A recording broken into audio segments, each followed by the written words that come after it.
buenas tardes a todos. Mi nombre es Daniel Laguía, docente de la Universidad Nacional de la Patagonia Austral, acá en Río Gallegos.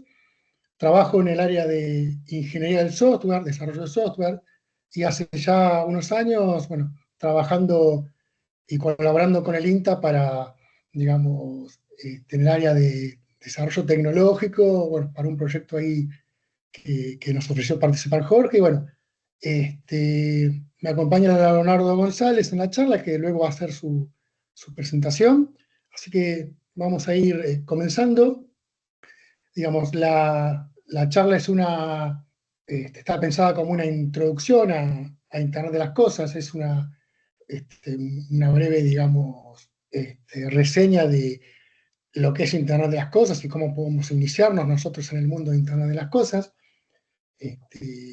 Digamos, entonces, ahí está. Bueno, esta charla la dividimos en dos grandes bloques. La primera parte consiste en explorar un poco la definición de IoT, por qué es relevante hoy Internet de las Cosas. Vamos a hablar cuál es el hardware mínimo que necesitamos para poder empezar a explorar este mundo de Internet de las Cosas. Vamos a hablar de lo que es una plataforma IoT y, digamos, vamos a ver, mencionar algunas plataformas IoT, que es para uso de tipo open source, ¿no? Digamos, que después les comento bien qué es eso. Ya en la segunda parte nos vamos a enfocar en explicarles, que esa parte se la va a dar Leonardo, un poco lo que son las plataformas de hardware más comunes. Generalmente cuando nosotros iniciamos nuestro recorrido en esto de Internet de las Cosas, solemos empezar con microcontroladores básicos y del tipo gratuito o open source, en realidad, de código abierto. Y bueno, ahí Leonardo les dará una introducción de las características técnicas y sus posibles aplicaciones dentro, del mundo de Internet de las Cosas. ¿Bien? Bueno, vamos a empezar a definir qué es Internet de las Cosas. Internet de las Cosas es una red de objetos físicos que tienen equipados sensores, tienen software, digamos, instalado, y tienen la capacidad de comunicarse a Internet y también de, digamos, recolectar e intercambiar estos datos. Lo importante de esta tecnología es que vos podés conectar cualquier objeto físico, como lo dice ahí. Ya no hablamos de computadoras, de teléfonos, de impresoras, que es lo que generalmente nos encontramos en una red, ¿no? Acá ya estamos hablando de cualquier objeto físico que pueda conectarse a Internet. Y en lo cotidiano vamos a encontrar algunos objetos que ya hoy están conectados a Internet, por ejemplo, televisores, autos, lavarropas, y una infinidad de productos, ¿no? Digamos, Internet se ha convertido en una tecnología bastante relevante en los últimos años. Igual Internet de las Cosas, el primer concepto digamos, la primera vez que se habla de Internet de las Cosas es hace unos cuantos años atrás, ya por el año 1999, pero, digamos, Internet de las Cosas explota este último tiempo por, digamos, el desarrollo tecnológico de unas cuantas tecnologías. Primero, todo lo que es el hardware se ha puesto más económico, los sensores disponibles son cada vez más chicos, más manipulables, incluso algunos son programables con la función que uno desea. Digamos, el desarrollo de Internet ha dado un salto gigantesco con la aparición de los servidores virtuales, como Amazon Web Service, y entre otros que son también importantes. Digamos, el abaratamiento tecnológico de los servicios de red, la posibilidad de conectarse a Internet de manera muy, muy sencilla, digamos, el gran ancho de banda que tenemos disponibles en los hogares o en las empresas, la tecnología de red que hoy permite que en un solo router podamos tener 300, 400 personas conectadas sin problema, y son, digamos, entre otras cosas, ¿no? Digamos, si bien es un término que tiene muchos años, hoy lo encontramos muy fuerte, ¿no? Y también, digamos, ha tomado mucha relevancia porque grandes empresas como Google, Amazon, se han como apropiado un poco de este mercado y han creado productos muy, muy buenos que hoy uno los puede utilizar pagando el costo que tienen, ¿no? Digamos. Esta comunicación, este intercambio de datos que tienen estos objetos, tiene la particularidad que lo hacen entre ellos sin siquiera participar las personas, el humano, ¿bien? Eso es un poco entonces esta nueva red que tenemos en Internet y que, digamos, ya no son computadoras, ¿no? Digamos, son cualquier objeto que tiene la capacidad de conectarse a Internet, ¿bien? El hardware básico que nosotros necesitamos para conectarnos es un dispositivo IoT. O una cosa, como lo dice la definición de Internet de las cosas, ¿no? Estos dispositivos IoT están provistos o se pueden conectar a sensores y actuadores. Esta conexión la podemos hacer a Internet de forma inalámbrica o cableada, ¿sí? Y digamos, tienen tres características importantes un dispositivo IoT. Tiene la capacidad de poder, digamos, conectarse, digamos, a un sensor o a un dispositivo, a una cosa. Mota tiene la posibilidad de, digamos, censar o adquirir estos datos que están en su alrededor o dentro de su contexto. Digamos, tienen la capacidad de poder recibir esos datos, luego también de realizar una manipulación con esos datos. O sea, tienen una posibilidad o una capacidad de procesamiento. Esta capacidad de procesamiento le permiten con esos datos que obtuvimos del entorno, tomar decisiones.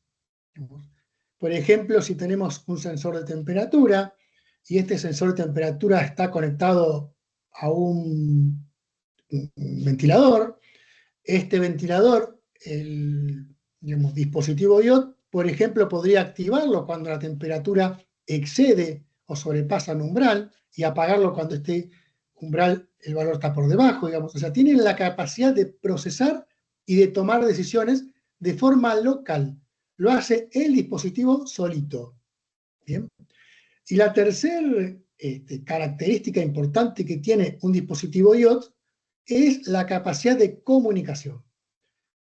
La capacidad de comunicación es que está provisto de alguna tecnología inalámbrica que le permite conectarse a Internet y poder, digamos, enviar estos datos a un servidor en Internet. ¿Bien? Y eso es lo que, digamos, el funcionamiento básico que tiene cualquier dispositivo IoT o cualquier hardware que nosotros queramos utilizar, digamos, con tecnología IoT.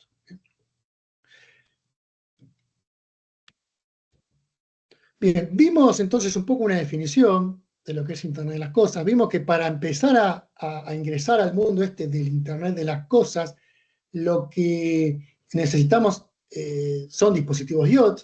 Bien. Entonces, digamos, lo que digamos, vamos a ver, empezar a ver ahora es, bueno, a ver, tengo estos dispositivos IoT.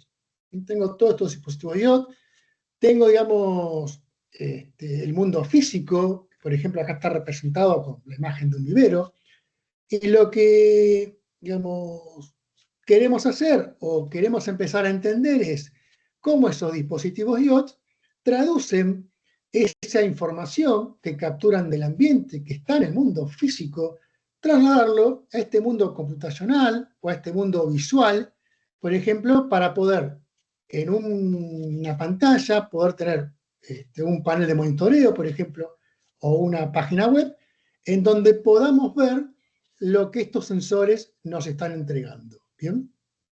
Eso es un poco lo que vamos a ver en las transparencias que siguen, digamos. Porque a veces nosotros disponemos de esos dispositivos o los compramos, pero digamos no sabemos qué tenemos que hacer. Eso puede pasar porque cuando empezamos a meternos, a explorar en el mundo de Internet de las cosas, vamos a Internet, vamos a Google y nos vamos a encontrar que la cantidad de información que se nos entrega es enorme, porque hay un montón de tecnologías que podemos utilizar, un montón de, digamos, protocolos de comunicación, servidores, distintos tipos de redes inalámbricas. Entonces, un poco la idea es, la idea es un poco ahora explicarles justamente, digamos, a partir de tener un grupo, un conjunto de dispositivos IoT, cómo hacemos para que podamos ver estos datos que estamos relevando, ¿bien? Y hacerlo de una Daniel, manera ordenada. Sí, perdón, disculpa que te interrumpa, se ve muy chiquitito, entiendo que es por un problema de compatibilidad. ¿Querés que presente yo? Me vas diciendo que vaya cambiando la... Ah, ahí se ve bien. ahí se ve bien. Bien, bueno, Sí, listo. Ahí se ve bien, ahí se ve bien. disculpa Toma el la tamaño de mi interrupción. pantalla. Toma el tamaño de mi pantalla, no hay problema. No hay problema. Ahí lo amplié un poquito. Bien, entonces un poco eso es, digamos, lo que vamos a ver ahora, ¿no? ¿Cómo trasladamos eso, la información de esos dispositivos del mundo físico a un mundo más visual, ¿no? Vamos a, digamos, trabajar en estos 4 puntos. Son 4 puntos básicos que nosotros vamos a responder ahora, que nos van a dar el puntapié inicial, como para que tengamos nosotros una guía, digamos, un mapa de ruta de qué hacer cuando nosotros ingresamos al mundo de Internet de las cosas, ¿bien? La primera pregunta que nos hacemos es, bueno, ¿cómo hacemos para capturar estos datos, ¿no? Y eso, digamos, se refiere a que nosotros tenemos que hacer la elección del hardware que nosotros necesitamos como primer paso, ¿sí? Digamos, esto, digamos, es que nosotros, del amplio, digamos, stock o equipamiento disponible que hay en Internet, necesitamos elegir los que nos interesan. Esto, digamos, parece sencillo, simplemente podríamos pensarlo en un listado que hagamos nosotros de necesidades, donde hacemos un listado de sensores y actuadores y ya está. Digamos, con eso nos arreglamos y empezamos a ver cómo mandamos los datos al servidor. Bueno, digamos, esto requiere un poquito más de análisis. Digamos. Básicamente hay que analizar 2 o 3 cosas que son importantes a la hora de decidir el hardware que necesitamos. Primero, digamos, sin duda, lo primero que vamos a hacer es un listado de todas las variables ambientales, todo lo que queremos monitorear, todo lo que queremos controlar. ¿Por qué? Porque, digamos, eso nos va a permitir a nosotros hacer una búsqueda, a ver si hay sensores que están disponibles, qué marcas son, las características o las especificaciones técnicas de cada uno de ellos, el datajet, como lo llamamos nosotros. ¿Por qué eso es importante? Porque nosotros debemos elegir el hardware en función de las características técnicas que estos, digamos, tienen. ¿Por qué? Porque una de las cosas que nosotros debemos analizar es, para cada dispositivo, saber dónde lo vamos a instalar, dónde lo vamos a usar. No es lo mismo un entorno, por ejemplo, un sensor de temperatura, que va a estar en el interior, que en la parte exterior, ¿no? en afuera.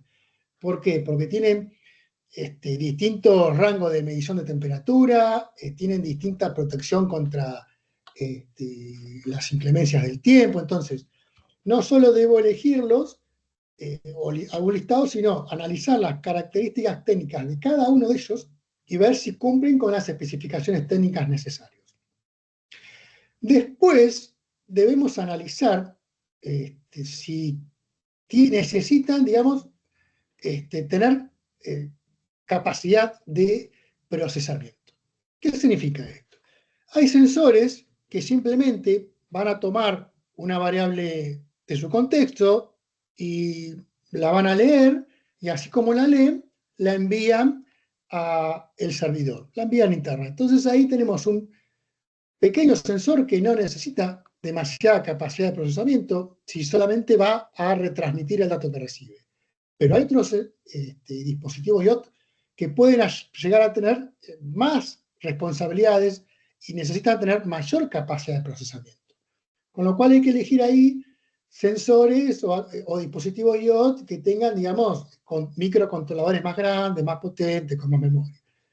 Por eso también hay que recurrir a las especificaciones técnicas de cada dispositivo IoT y entender bien, digamos, cuál es la potencialidad de este dispositivo IoT. ¿Bien? Y por otro lado, digamos, tenemos que entender que lo vamos a comunicar a Internet. Entonces, lo que yo tengo que decidir o tengo que entender qué tipos de comunicaciones hay para comunicar un dispositivo IoT. Generalmente nosotros conocemos, para conectarnos a Internet, una red Wi-Fi,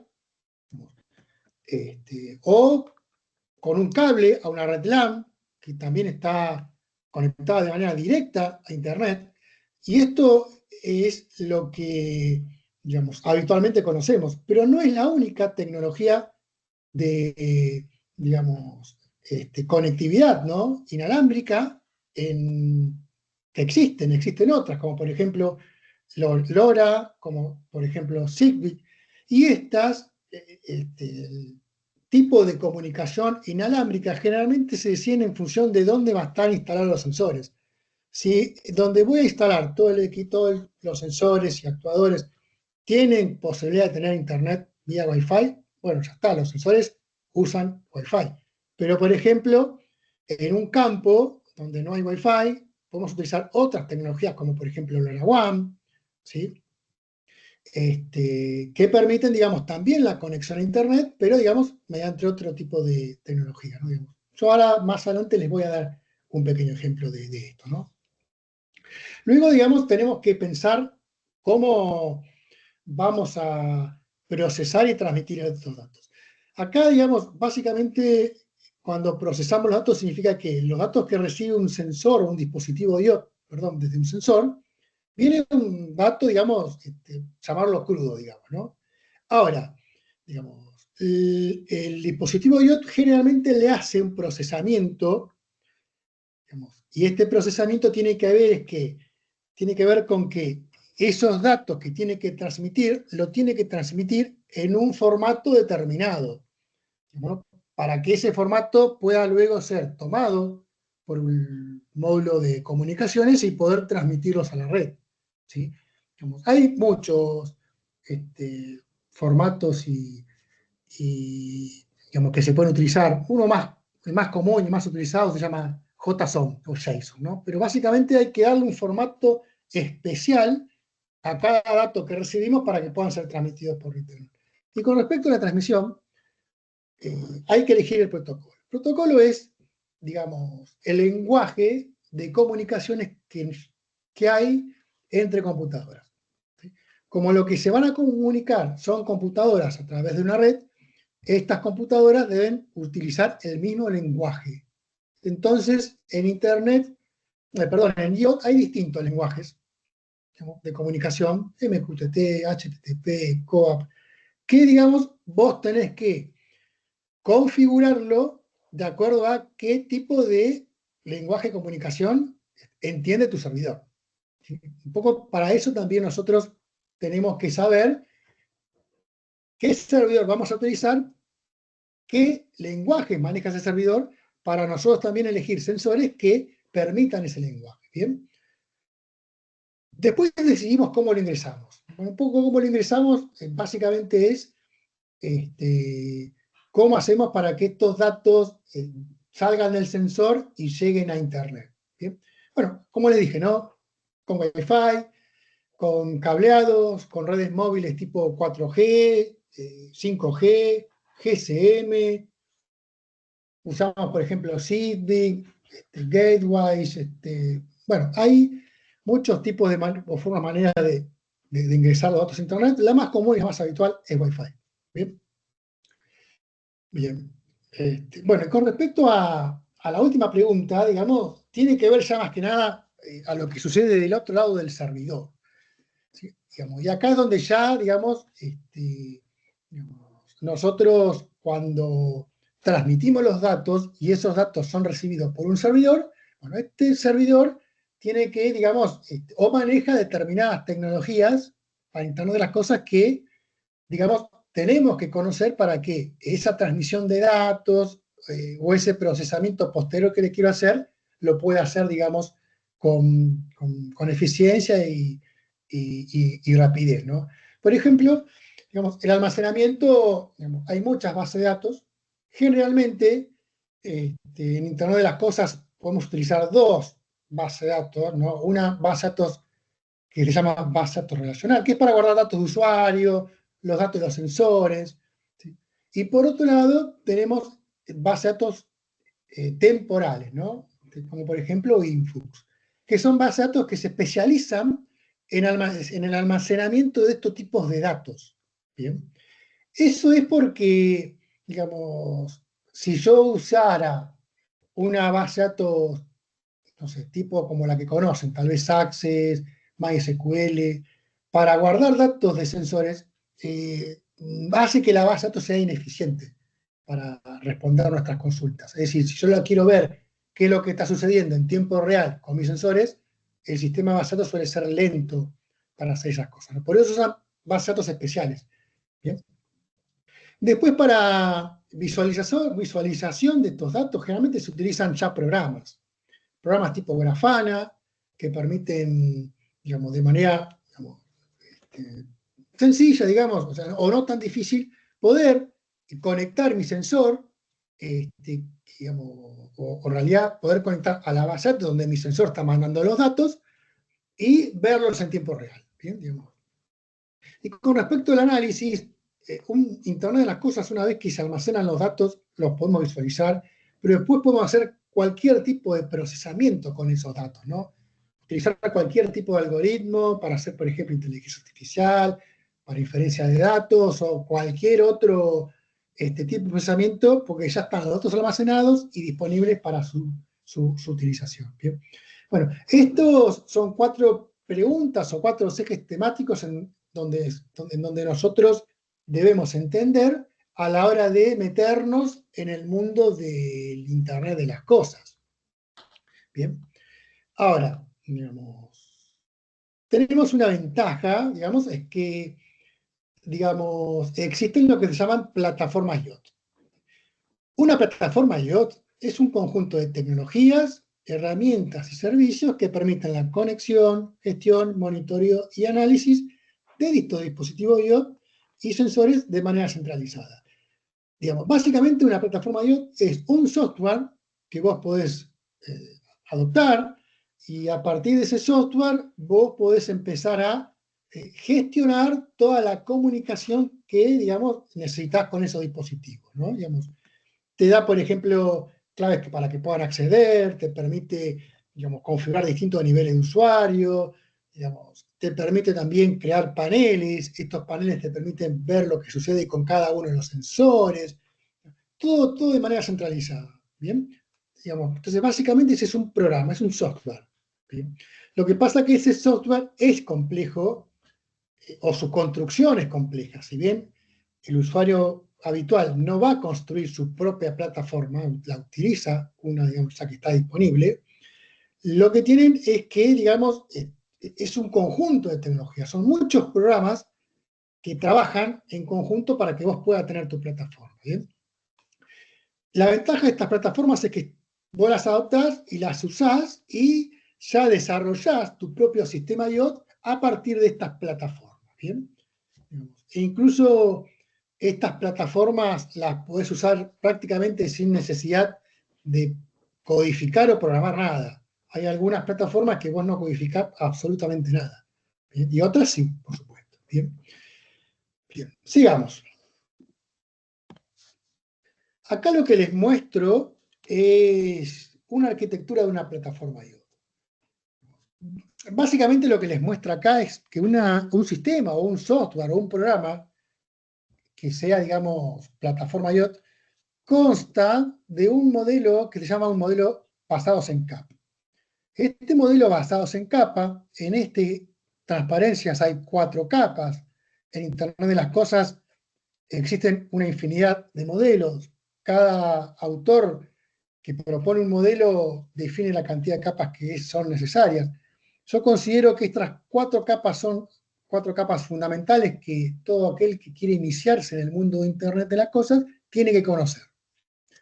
Básicamente, lo que nos dice este gráfico es que hay 4 capas, cada capa es independiente entre sí, cada capa se comunica con la capa superior o inferior, no se puede comunicar con capas que no estén inmediatamente vecinas, digamos, no podemos saltearnos capas, y las capas las voy a explicar muy, muy breve, de abajo hacia arriba. La capa de abajo, básicamente son los dispositivos.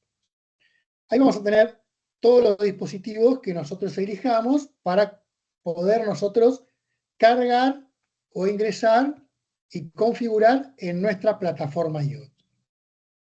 Estos dispositivos tienen un software cargado, que este software le permite conectarse a Internet, digamos que sería conectarse a la segunda capa, y en esta capa entonces, en la segunda, digamos, el Internet recibe esos datos, ¿bien? Recibe esos datos y, digamos, lo que hace es entregárselos a la capa de procesamiento, a la tercera capa, que es donde esos datos se almacenan, se procesan, se validan, se corrigen, o sea, se hace todo el procesamiento de datos ahí. Acá ya estamos en Internet. Acá ya estamos en Internet, estamos en un servidor, los datos están almacenados, y a partir de esta tercera capa, la cuarta capa lo que permite es el desarrollo de las aplicaciones, que son las cosas que puede ver el usuario o usar el usuario. Una página web, un portal, una API. Una API es un programita que te permite comunicar con otro programa a tu plataforma IoT. Ahora, las plataformas IoT tienen otros componentes. Por ejemplo, las plataformas IoT se encargan de llevar adelante toda la seguridad, toda la administración de la seguridad de nuestro sistema IoT. Y eso es fundamental, porque fíjense que nosotros al comunicar a Internet un dispositivo, lo estamos exponiendo a una comunidad de hackers que podrían tomar el control de nuestros dispositivos.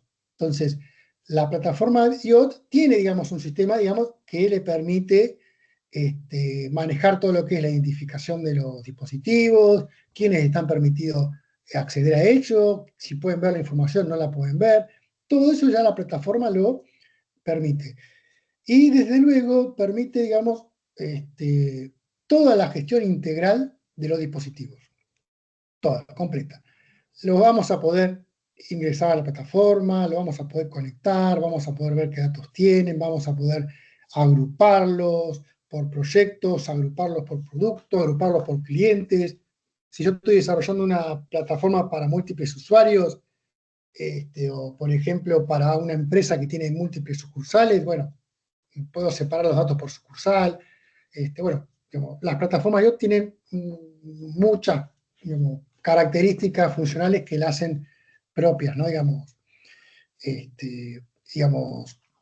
y les muestro así las capas porque nosotros, cuando, digamos, elijamos un sistema IoT, tenemos que trabajar en todas las capas.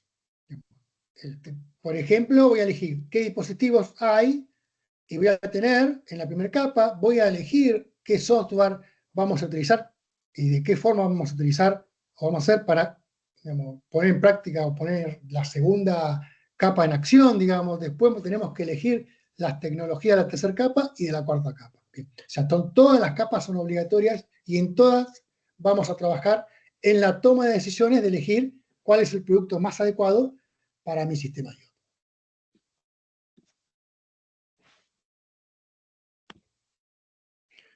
Bueno, en este gráfico les muestro lo mismo, ¿no? Es los componentes de una plataforma IoT, se los muestro, digamos, en un sentido horizontal, pero fíjense que nosotros, voy a empezar por abajo, ¿no? Donde dice IoT, y hay una flecha que dice MQTT, HTTP, COAP, que va directamente a un panel que dice panel de las cosas. Bien. Cuando nosotros agarramos un dispositivo IoT y tiene Wi-Fi, y se conecta directamente a Wi-Fi por red inalámbrica, yo ya me estoy comunicando a Internet, con lo cual no necesito ningún intermediario. Simplemente el sensor se comunica a través del router que yo tengo en casa o tengo en la empresa, se conecta a Internet y este router ya manda la información a un servidor. ¿Bien? Digamos. Y este servidor lo que hace es permitir a los usuarios finales, por ejemplo, ver un panel en tiempo real, ver datos en tiempo real, ver, por ejemplo, geolocalización y ese tipo de cosas, ¿no? Eso es, digamos, lo que habitualmente podemos utilizar cuando tenemos Wi-Fi disponible. Hay ahí un texto que yo le coloco, ¿no? MQTT, HTTP, COAP. Esos son protocolos de comunicación que son los protocolos que habitualmente se utilizan cuando uso Internet de las cosas. Los dos, MQTT y HTTP, son, digamos, muy utilizados en Internet de las cosas. COAP ya ha empezado como a dejarse de lado, pero MQTT y HTTP, o API REST, como se suele llamar, son, digamos, la fórmula más habitual que tenemos hoy para transmitir los datos.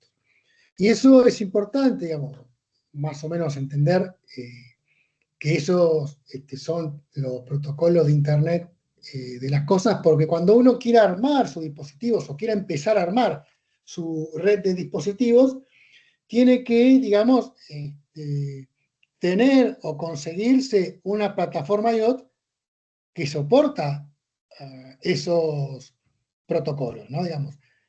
Por ejemplo, yo puedo tener un sensor que transmite mis datos a Internet con COAP, claro, pero si Teams, ese servidor que se llama TeamsBoard que tengo ahí, no soporta el protocolo COAP, no voy a poder recibir los datos. Y así funciona un poco, digamos, la plataforma IoT. ¿No? Digamos. Ahora, cuando no tengo Internet o, digamos, quiero utilizar, digamos, otra tecnología de comunicación, tengo disponibles, por ejemplo, las que tengo disponibles para Internet de las cosas, son las que se utilizan bastante, es Sigfox, LoRa, Zigbee. O bueno, también puedo conectar por Bluetooth, pero por Bluetooth cuando los dispositivos están muy cercanos, más de 2, 5 metros no puede ser. Pero básicamente las tres primeras, Sigfox, LoRa y Zigbee, viene siendo como un Wi-Fi, pero digamos es otra tecnología. Es similar. Hay routers, hay gateways, hay, digamos, todo un conjunto de dispositivos que conocen el lenguaje o el protocolo de transmisión de datos o el protocolo de red, Sigfox, LoRa y Zigbee. Claro, pero hay que tener en cuenta que cuando yo utilizo sensores del tipo no Wi-Fi, tienen otra tecnología de comunicación, yo necesito traducir ese lenguaje de comunicación para poder ingresarlos a Internet. Entonces, cuando yo utilizo una red de comunicación que no es Wi-Fi, necesito gateways. ¿Sí? Un gateway que interprete esa comunicación. Entonces, si yo tengo sensores LoRa, voy a necesitar un gateway para Internet de las cosas LoRa. Si tengo sensores Zigbee, voy a necesitar un gateway que pueda leer esos datos Zigbee, y lo que hace el gateway es un traductor. El gateway cumple la función de traducir lo que viene en el lenguaje Sigfox, LoRa o Zigbee, y lo traduce a un lenguaje que va para Internet de las cosas. ¿A cuál? A MQTT, a HTTP o a COAP. ¿Sí? Y de esa forma, digamos, trabaja en la plataforma de Internet de las cosas. Fíjense que ahí tengo las 4 capas. Los sensores se comunican a través de una segunda capa, o a través de un software, que en este caso es un gateway. Digamos, nosotros para Internet de las cosas, bueno, cuando tengo Wi-Fi yo no lo puse, pero ahí tendríamos un router, ¿sí? Y de ahí va directamente a Internet. Cuando yo tengo el gateway, y el gateway se comunica al servidor, en el medio, recuerden que, digamos, nos iríamos a una red Wi-Fi o a una red cableada. En definitiva, digamos, cuando tengo una plataforma IoT, en algún momento voy a tener que convertir todos esos lenguajes que yo tengo que no son Wi-Fi a Wi-Fi. ¿Sí? Y esa es la función del gateway. ¿Bien? Por último, unas plataformas IoT ofrecen lo que se llaman plugins. Eso es importante, digamos, porque las plataformas IoT no solo nos permiten almacenar la información, y generalmente nos permiten visualizar esa información, sino que nos permiten, digamos, o nos aportan, nos entregan conectores, plugins, que esos conectores permiten, por ejemplo, comunicarnos con otros sistemas de software.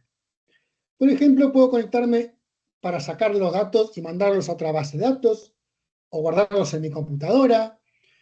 Puedo, digamos, sacar los datos para entregárselos a una red neuronal para que tome decisiones o infiera información. Es decir, una plataforma IoT, digamos, tiene esta capacidad de poder no solo almacenar y mostrarnos los datos, sino entregarnos distintos plugins para que nosotros podamos hacer uso de esos datos y aumentar, digamos, esa productividad que esperamos de esta plataforma, ¿no? Le voy a mostrar unos pequeños ejemplos, digamos, utilizando estas tecnologías que les mostré. Hay, digamos, una infinidad de plataformas comerciales que podemos utilizar para Internet de las Cosas, tantas que muchas de ellas se promocionan como plataformas para Internet de las Cosas y no lo son tanto. Y esto suele suceder cuando, digamos, nosotros planteamos tener un Internet de las Cosas con algunos tipos de dispositivos, como por ejemplo con aquellos de marca Sonoff que encontramos, Tapo, Acara, SmartThing, Philips, Esbi, Hue. Todos ellos prometen ser, por ejemplo, dispositivos para Internet de las Cosas y, digamos, fíjense que en el diagrama, bueno, encaja, ¿no? Porque tiene una capa de dispositivos, una capa de de recepción de datos y gateway que permiten comunicar esos dispositivos, servidores que reciben esos datos y aplicaciones web o de celulares que la podemos nosotros ver. Y eso es lo que digamos, sucede lo siguiente. Por ejemplo, acá vamos a utilizar la marca Sonoff, que la marca Sonoff es muy buena marca, digamos, tiene infinidad de sensores que podemos conectar a Internet, tiene una excelente aplicación, un excelente servidor o cloud que nos da el servicio, tiene dispositivos Zigbee, dispositivos Wi-Fi, digamos, dispositivos Mother, que son los que están ahora de moda. Zigbee tenés de todo tipo, sensores, switch, enchufes. En Wi-Fi tenés muchos más, tenés sensor, switch, pero podés tener cámaras, podés tener, digamos, electrodomésticos, hay cosas de iluminación.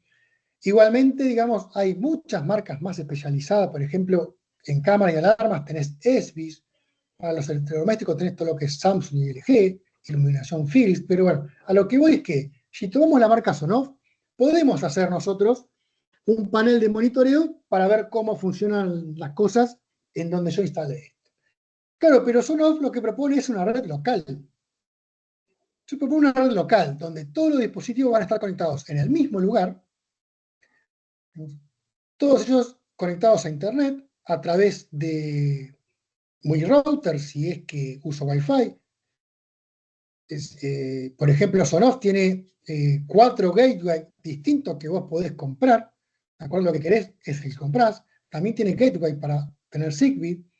Ahora, cuando vos conectás estos dispositivos de manera local, todos los datos van a Internet. Todo esto va a Internet.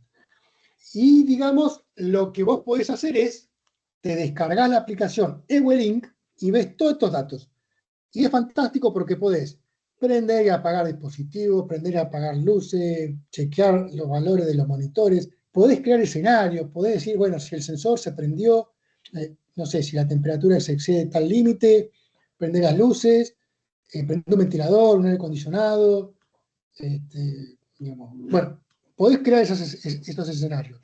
Pero la, digamos, dificultad empieza cuando, por ejemplo, querés tener sensores de múltiples marcas.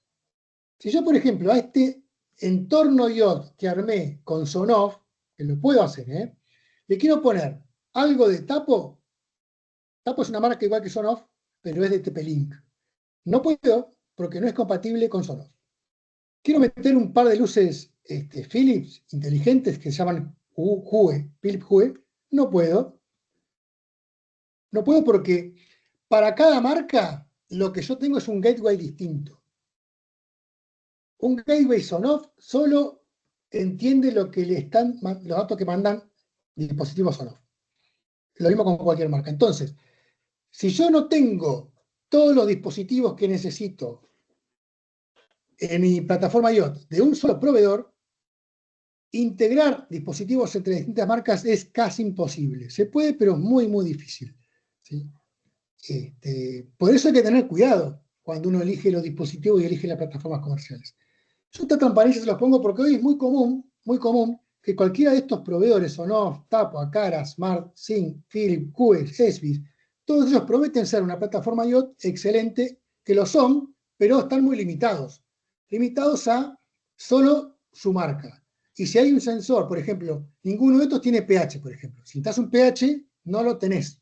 Tenés que recurrir a otro proveedor. Y ese proveedor no lo vas a poder conectar a tu cloud. ¿Y cuál es la solución? Bueno, la solución es tener una, digamos, aplicación celular distinta para cada marca que vos tenés. Entonces, si yo tengo acá dispositivos Sonoff mezclado con cámaras Esbis, y digamos, la alarma también es Esbis, pero la iluminación la controlo con Philips, voy a tener que tener 3 o 4 aplicaciones distintas para poder monitorear mi entorno. ¿Bien? O sea, no es posible mezclar marcas. ¿Sí?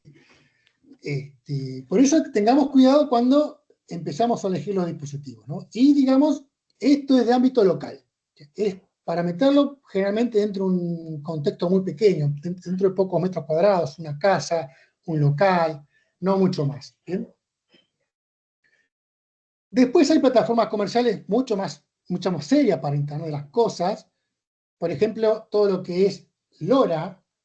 Ahora un poco, digamos, vemos eso, pero digamos, LoRa es una red que está pensada, no es una tecnología de red, que está pensada para un radio de cobertura muy amplio, trabaja, digamos, bueno, está pensada para conectar dispositivos a Internet de las cosas de forma inalámbrica a grandes distancias, 15 a 20 kilómetros, un dispositivo IoT se puede conectar a un gateway LoRa. Digamos, tienen la particularidad de que utilizan muy poca energía, digamos, un poco consumo de energía. Eso hace que hoy encontremos dispositivos LoRa, que la mayoría de los dispositivos LoRa no se conectan a la corriente, sino básicamente se usan con baterías. Claro, digamos, necesitan de tener toda una tecnología LoRa. Entonces vas a tener que tener dispositivos LoRa, vas a tener que tener antenas de comunicaciones LoRa, vas a tener que tener gateway LoRa, que son los que van a recibir la información de los dispositivos.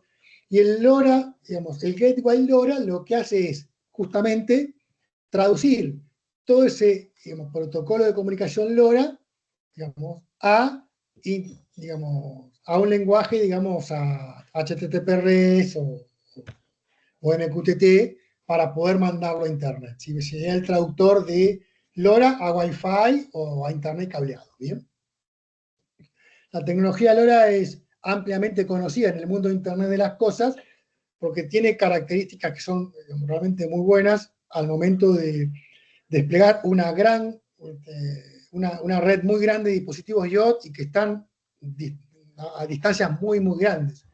Porque, bueno, permite tener redes de larga distancia, tiene un consumo energético muy, muy bajo, hasta el punto de que hay baterías o hay dispositivos que se entierran, o se meten debajo del asfalto y están 10 o 15 años funcionando sin problema, después quedan descartados. Utilizan muy, muy poco ancho de banda, muy poco ancho de banda. También, esto es una contra, ¿no? No pueden mandar, por ejemplo, imágenes, ni tampoco contenido multimedia, solo puede mandar un pequeño conjunto de bytes, ¿no? O sea, muy, muy poquitos datos. Después la tecnología LoRa trabaja todo bajo cifrado en lo que se llama 128 bits. El cifrado de 128 bits es sumamente seguro. ¿Sí? Digamos, cualquier encriptación de 128 bits es casi digamos, inhackeable, digamos, ¿no? Digamos, bueno, LoRa trabaja ya en con esa encriptación y, digamos, el fuerte que tiene LoRaWAN es que es de estandarización abierta, se dice. Es decir, cualquiera puede leer el estándar, cualquiera puede desarrollar dispositivos del tipo LoRaWAN, y LoRa, entonces, cada uno de ellos puede tener su dispositivo. Hay que tener cuidado porque no todos los dispositivos LoRa son compatibles entre sí. Generalmente cuando usamos dispositivos LoRa, usamos dispositivos LoRa todos de la misma marca. ¿Bien? Pero digamos, en definitiva, una vez que desplegamos nuestra red LoRa, en algún momento nos tenemos que conectar a Internet, ¿no? Digamos. Y una vez que conectamos a Internet, enviamos los datos a Internet y ahí lo podemos ingresar esos datos a través de una plataforma móvil o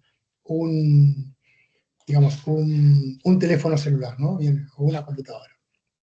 Bien. Las plataformas IoT open source existen. El concepto de open source surge hace unos cuantos años cuando en principio no era open source, sino que se llamaba de código abierto. Bueno, la industria lo fue mutando ese término, porque cuando uno cree que el código abierto significa que cuando vos tenías un programa, cualquiera podía verlo, modificarlo y adaptarlo a sus necesidades. Bueno, el término open source sigue esos lineamientos, pero digamos, adaptados a algunas necesidades empresariales, con lo cual, por ejemplo, hoy el open source no significa que sea gratis, significa que es gratuito su uso bajo determinadas condiciones, por ejemplo. Es código abierto, pero hay condiciones para que vos los uses. ¿Bien? O sea, básicamente eso significa el término open source. Y hay muchas plataformas open source. En este listado yo le puse 4 plataformas que cualquiera de nosotros que querramos ingresar en el mundo de Internet de las Cosas podemos utilizar. Hay un montón más, Hay un montón que son totalmente gratuitas. Vos las descargás y la instalás en tu computadora, la instalás en tu servidor, lo ejecutás y ya, digamos, la configurás y ya la podés usar de forma local en tu computadora o en tu empresa. ¿Sí? Digamos. Pero esas yo no se las coloqué en estas listas porque cuando elegimos una plataforma IoT, una de las cosas que tenemos que observar es el tiempo que lleva esa plataforma siendo mantenida o dejada de mantener. Y si hoy buscamos, la mayoría de las plataformas que son totalmente gratuitas, que vos las podés descargar en tu computadora y utilizar, tienen un periodo de mantenimiento muy malo. Se actualizan tal vez cada un año, o una vez cada tanto, o incluso se han dejado de mantener.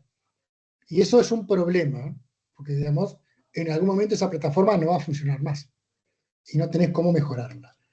Entonces, estas 4 que yo les menciono acá, se llaman, o se dicen llamar open source. En realidad, lo que open source es una sola de estas, ahora les digo, pero open source bajo determinados términos. Por ejemplo, todas las puedes utilizar de forma gratuita, con limitaciones. Por ejemplo, te limitan la cantidad de sensores que podés tener, o te limitan la cantidad de tráfico que podés manejar, o la cantidad de espacio de almacenamiento que utilizás. De acuerdo a la restricción que a vos te dan, podés elegir la que quieras utilizar, ¿no? Digamos. Todas estas son muy buenas. Yo he probado unas cuantas de estas, la mayoría de estas, no todas, pero la mayoría, y digamos, todas te ofrecen de alguna manera poder utilizarlo de forma gratuita. Por supuesto, después, si querés ampliar o sacar esas restricciones, tenés que pagar. Digamos. Tienen su costo, pero digamos, de acuerdo a lo que uno necesite, es el costo que puede manejar. ¿No? No son baratas, pero tampoco son cosas que no se pueden llegar a pagar. Pero, digamos, acá en estas cuatro hay una que es totalmente gratuita, que ustedes la pueden descargar en su computadora y utilizar, que es la última, la que se llama Thingsboard. Esta plataforma vos la descargas en tu computadora, la usás y listo, ya está.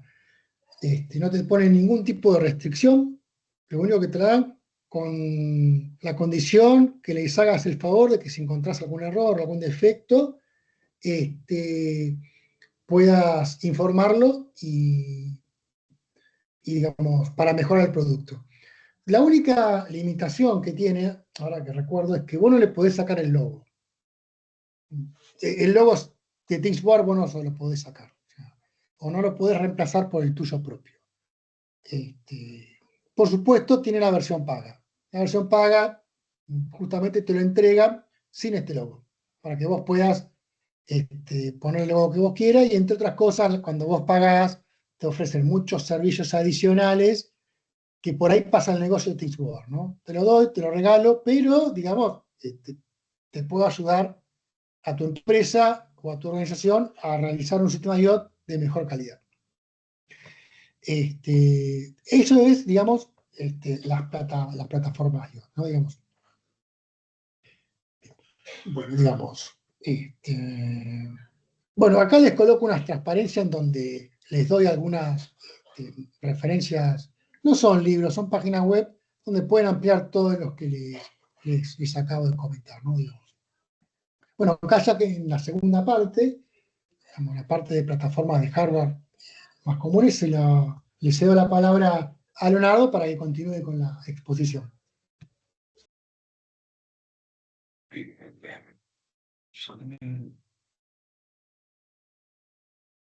Bueno, acá yo estoy mostrando,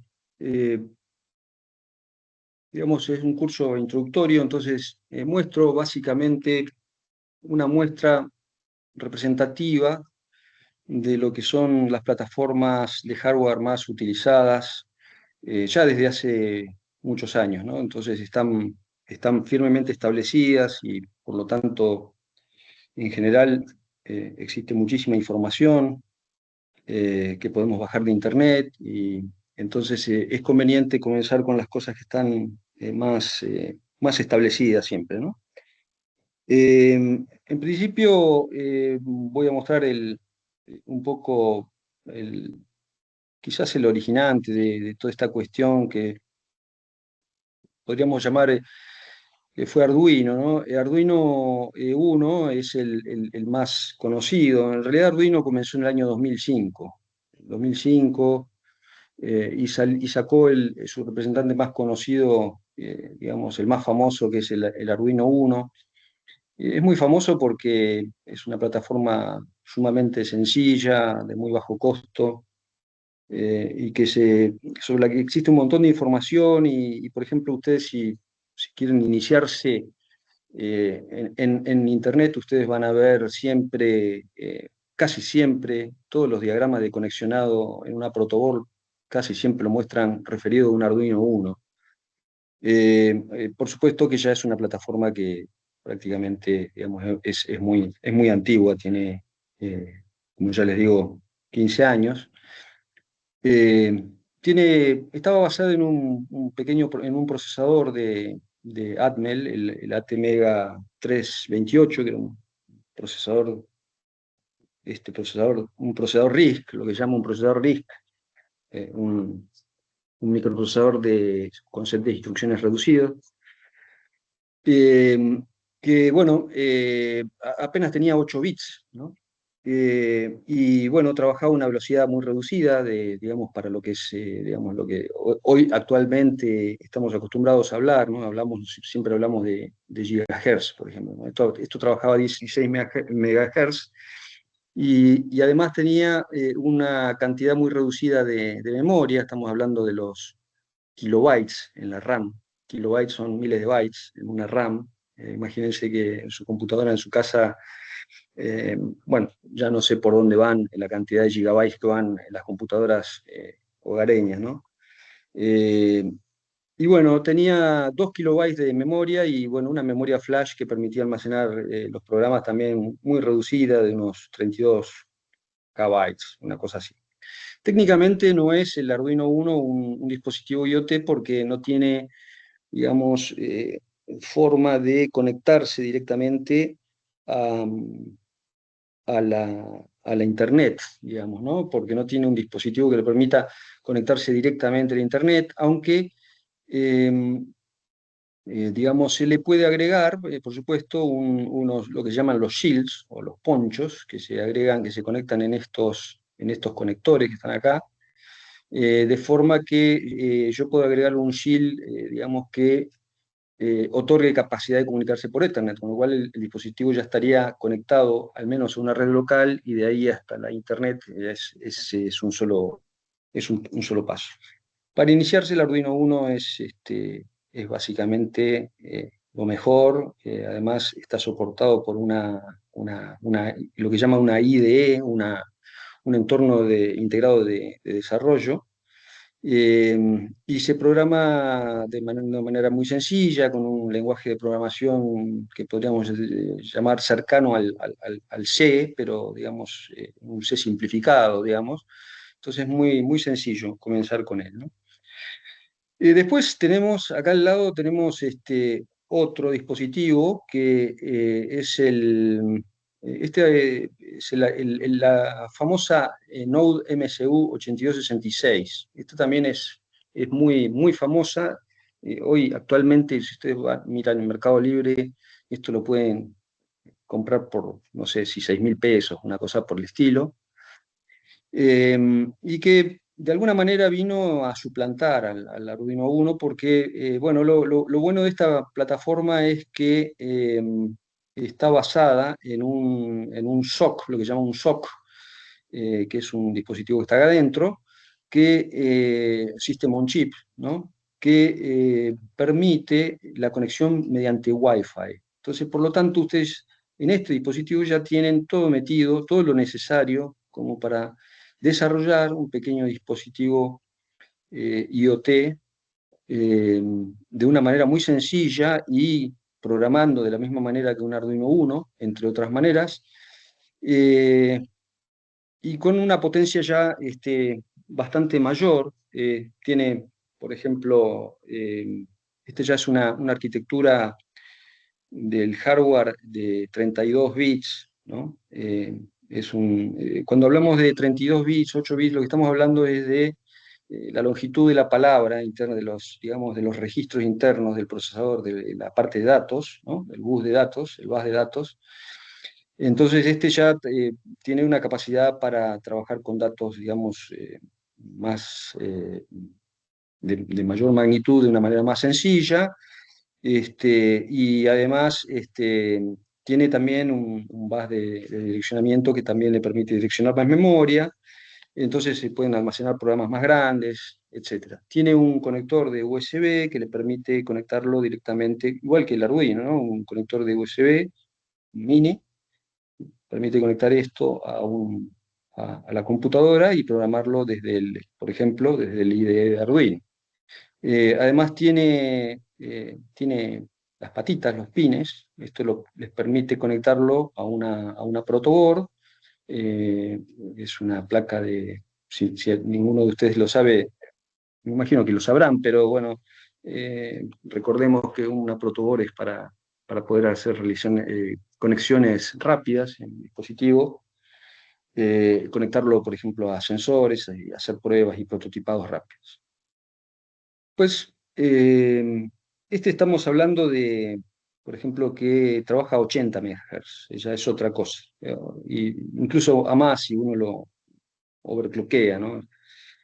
Y además también tiene aquí adentro hay una memoria flash que puede llegar a varios megabytes, digamos, entonces uno puede crear programas bastante más potentes, ¿no? Después tenemos el segmento de las Raspberries. Este dispositivo, bueno, quiero comentar, este dispositivo nació en el año 2014, para tener una idea, es decir, está súper establecido y es muy barato. Es ideal para empezar. Yo diría que mejor empezar con este que con el Arduino Uno. Después hay uno que, digamos, hay otro que está relacionado con este, que es el ESP, el Node MCU. Después le voy a decir lo que es Node MCU, pero es el Node MCU ESP32, que sería algo parecido a esto.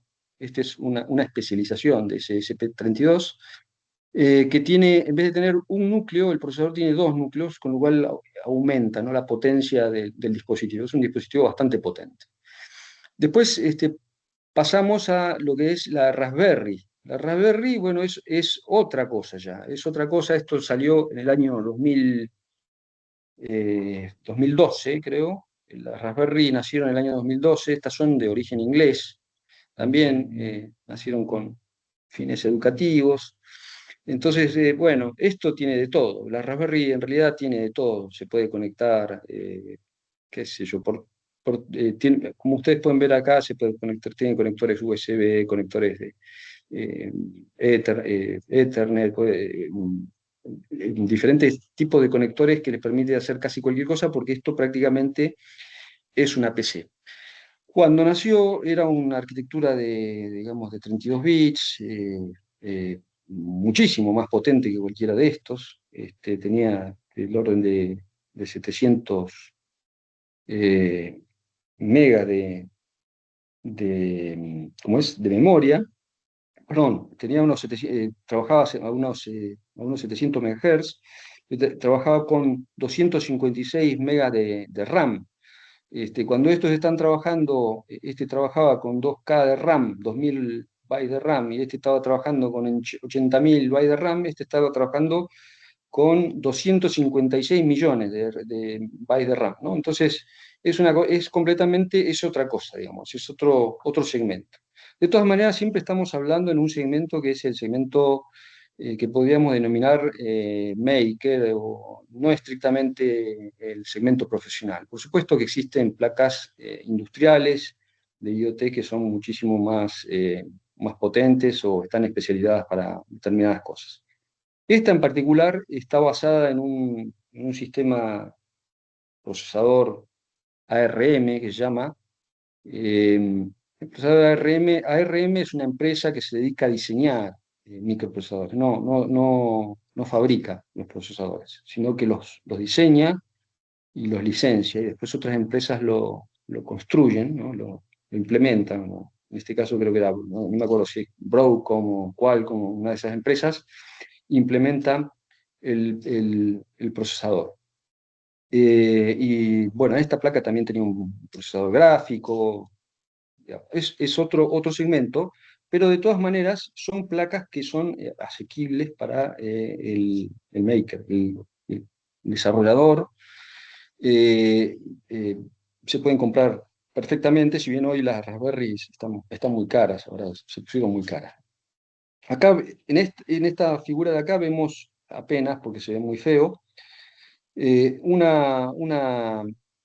hermano mayor de la, ¿no?, de MSU 8266. En realidad esta es una ESP32, que como les digo es parecida. Después, si puedo, se las voy a mostrar por la cámara. Acá tengo unos cuantos cacharritos de estos para mostrarlos. Esta es la particularidad que tiene, o tiene dos particularidades. Tiene el display OLED, que permite visualizar diferentes caracteres alfanuméricos. Uno puede poner acá, hacer que corre el programa para que uno pueda leer las cosas que están sucediendo, o lo que se le ocurra programar. Y además tiene una conexión que le permite conectarse por Wi-Fi, igual que tiene su antenita acá, Este tiene una antenita acá, y además tiene una antena, esto es la particularidad, esta que está acá, es una antena que se conecta, no se alcanza a ver por acá, pero bueno, en alguno de estos lados habrá un pequeño conector, es un conector muy diminuto, que a partir de un cable coaxial muy finito, se llama pigtail, un cola de chancho, digamos, se conecta con una antena y permite que este aparatito se comunique utilizando la modulación LoRa y se conecte con una red del tipo LoRaWAN, una red de área extendida LoRaWAN, que permite transmitir, como decía Daniel, información a unas tasas muy bajas, a un ancho de banda muy bajito. Uno no puede transmitir video, lo que puede transmitir es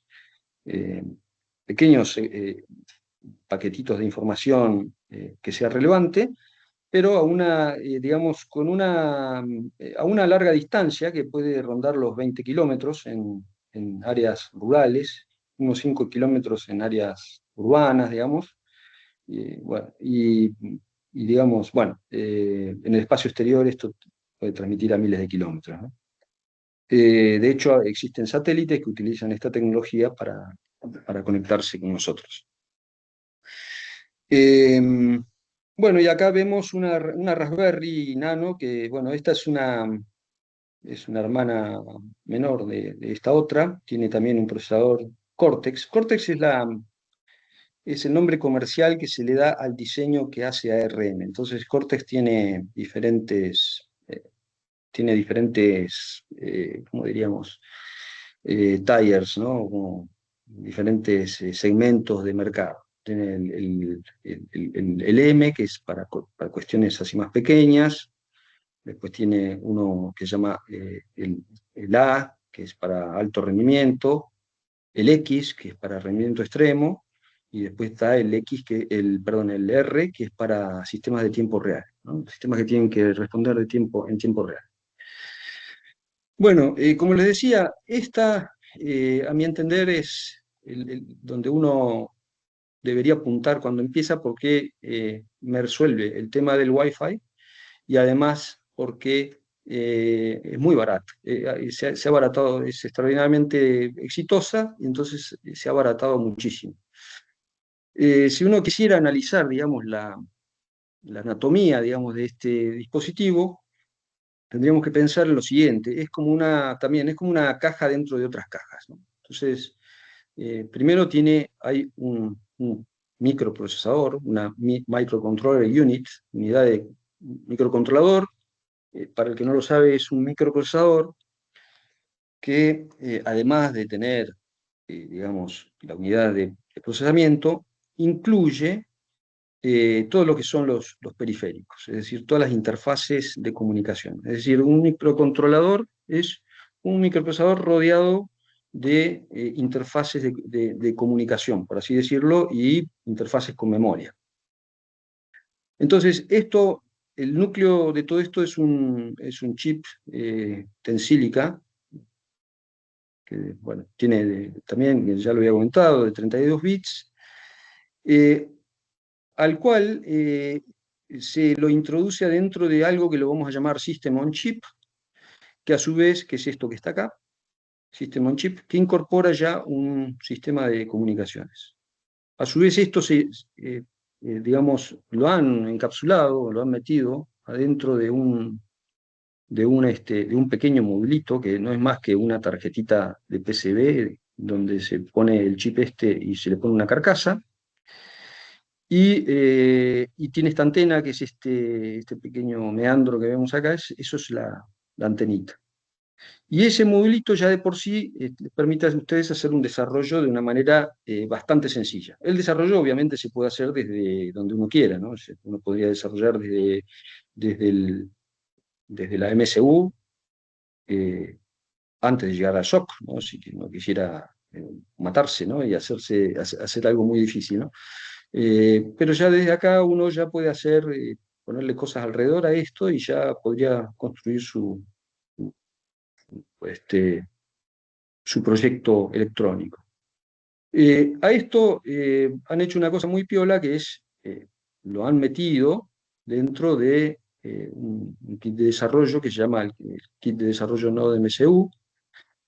Como ustedes pueden ver acá, este kit, que sería todo esto, incluye el módulo, que el módulo lo vemos acá, lo podemos ver acá, no sé si se alcanza a ver, acá podemos ver el módulo, y le han puesto otras cosas alrededor que lo hacen, digamos, mucho más sencillo de utilizar por parte de una persona que podría estar haciendo un prototipado rápido. Este sería, digamos, la descomposición de cómo está hecho adentro el SOC. Es decir, estamos hablando de esta segunda caja, ¿no? El SOC adentro, esto es el SOC, System on Chip, es, por un lado, acá podemos ver el microcontrolador con su memoria RAM estática, y todas las interfaces de las que hablábamos, con conexión a una memoria flash, y adentro todo el sistema, digamos, que hace a la lógica de ejecución del microprocesador. Esto es una parte. Entonces la otra parte que se le ha agregado es este módulo que está acá, donde podemos ver, esto es una radio, esto es un sistema de radio que está especializado para trabajar como Wi-Fi, ¿no? Entonces, acá podemos ver que hay que poner una antena externa, que es ese riñoncito que veíamos acá, y acá podemos ver que hay una unidad de recepción, una de transmisión, todos los elementos necesarios para hacer un receptor con una frecuencia sintetizada, con un PLL, bueno, diferentes cosas que hacen que esto ya tenga el Wi-Fi incorporado, y simplemente con agregar algunas librerías específicas a la hora de programar, este dispositivo se pueda conectar fácilmente, pero muy fácilmente por Wi-Fi. Acá tenemos algunas de las características que tiene: el Tensilica de 32 bits, 160 MHz. Esto, la RAM manda, yo creo que eran 80 kilobytes, del orden de 50 kilobytes, una cosa así. Un soporte para flash de usuario. Esta es la especificación del Wi-Fi, el 802.11, en sus versiones BGN. Una cosa interesante que tiene es este chip, es que tiene un conversor analógico digital. Cuando hablamos de ADC es Analog Digital Converter, ¿no? Es un conversor analógico digital que permite, por así decirlo, entender no solo señales digitales, sino entender señales analógicas. También tiene una gran cantidad de GPIOs. Cuando hablamos de GPIO, lo que estamos diciendo es que tenemos puertos de entrada y salida, que son de propósitos generales. Se llaman General Purpose I/O ports, ¿no? Entonces, ya veremos lo que significa eso de que es de propósito general. Y después tenemos interfaces de comunicación, que también veremos cómo funcionan, que son, por ejemplo, las SPI, las I2C y las famosas WART, que son clásicas y viejísimas, ¿no? Y bueno, todas estas interfaces de comunicaciones permiten que el dispositivo se conecte con otros dispositivos de una manera bastante inteligente, ¿sí? De una manera digital, ¿no? También tiene capacidad para, por ejemplo, para manejar salidas del tipo PWM. Cuando hablamos de PWM estamos hablando de modulación por ancho de pulso, que ya vamos a ver lo que es. Modulación por ancho de pulsos permite, con una señal digital, emular algo así como una señal analógica una vez que la filtramos, ¿no? Bueno, lo fabrica, este SOC que tuvo un enorme éxito hace ya más de 11 años, es de la empresa Expressif. Acá tenemos el módulo, ese otro módulo que veíamos acá, el módulo SP12E. Básicamente es meter ese chip que está acá, este chip, meterlo acá dentro de una carcasa, junto con una memoria de usuario, flash, para permitir que el usuario pueda poner los programas ya bastante complejos. Uno puede ya hacer, ya acá con este dispositivo uno puede hacer cosas muy, muy interesantes, realmente interesantes, ¿no? Entonces, y además, lo que decíamos, las antenas, esto es un tipo de antena específica que se hace sobre el mismo circuito impreso. Y bueno, no es una antena que tenga un rendimiento fabuloso, pero digamos suficiente como para el propósito para el que está creado. Además de eso, bueno, el fabricante se llama iThinker, ¿no? Y finalmente llegamos bueno, al dispositivo con el cual nosotros íbamos a empezar, que es este que está acá. Eh, no recuerdo bien, pero creo que el fabricante original fue Lua. Hicieron una especificación que se llamó Node MSU.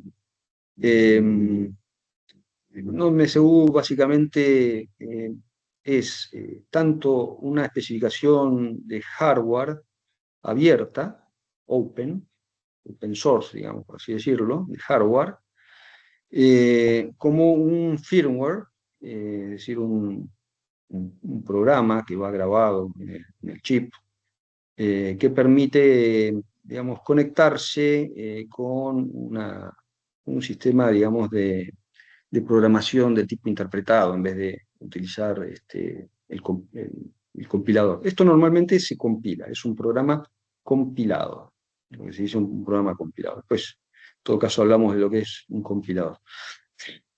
¿Qué es lo que tiene esto que no tiene esto? Bueno, lo que tiene es básicamente que tiene un regulador interno de tensión, de voltaje, que permite que yo le enchufe acá 5 volts, por ejemplo, desde mi computadora, y entonces él ya trabaja a la tensión adecuada. Acá yo eso no lo tenía, con lo cual tengo que tener mucho cuidado con cuando lo alimento. Es decir, debo tener que tener una tensión regulada. Tengo que poner un regulador exterior porque que lo haga trabajar dentro de los rangos especificados que son de 3 volts, 3,3 volts. Entonces, esto ya lo tiene acá adentro, ya es una placa completa, entonces ya lo tiene, y además tiene un chip, que es este que está acá, que es bueno, este es el CH340, este generalmente viene en dos modelos, uno el 340 y el otro, no me acuerdo cómo se llama, el 1212 creo que era, que te permite a tu dispositivo comunicarlo directamente a través del USB. Hace una conversión entre lo que es el idioma, digamos, TTL, por así decirlo, los niveles, y el USB. Y bueno, y además tiene diferentes terminales que el usuario puede usar, de 0, de 1, de 2, de 3, las General Purpose, las GPIOs, ¿no? Tiene, además de regular y usar los 3,3 volts, también tiene pines que te permiten entregar los 3 volts y la masa, el ground, a otros dispositivos que sean externos, es decir, permite alimentar a los sensores. Bueno, y lo que decíamos, el firmware de código abierto. Esto se puede enchufar en una placa tipo protoboard, y ya estamos trabajando en este mundo por aproximadamente 6.000 pesos. Esto sería una vista del pinout, lo que se llama el pinout. El pinout es la disposición de los diferentes terminales que tienen. Acá podemos ver que cada terminal puede tener más de una función. Por ejemplo, este terminal, por ejemplo, tiene la característica de es un General Purpose 16, y acá dice Wake.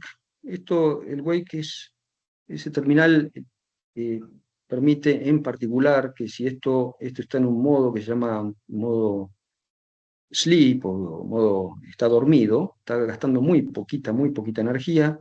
Si le llega una señal por acá, lo despierta y hace que el dispositivo comience a correr y salir de su letargo, ¿no? Por ejemplo, podemos ver que también tenemos los pines acá de alimentación, el ground, Este es el BEIN, este es el de donde hay que alimentarlo. Uno lo alimenta con aproximadamente 5 volts desde acá, y él después puede repartir 3,3 volts a todos los dispositivos que necesite. Después tenemos otros tipos de conexiones o terminales. Por ejemplo, acá nosotros podemos ver que tenemos la famosa conexión, el famosa interfaz serie, ¿no?, de toda la vida, que se llama el UART, el Universal Asynchronous Receiver Transmitter, transmisión y recepción.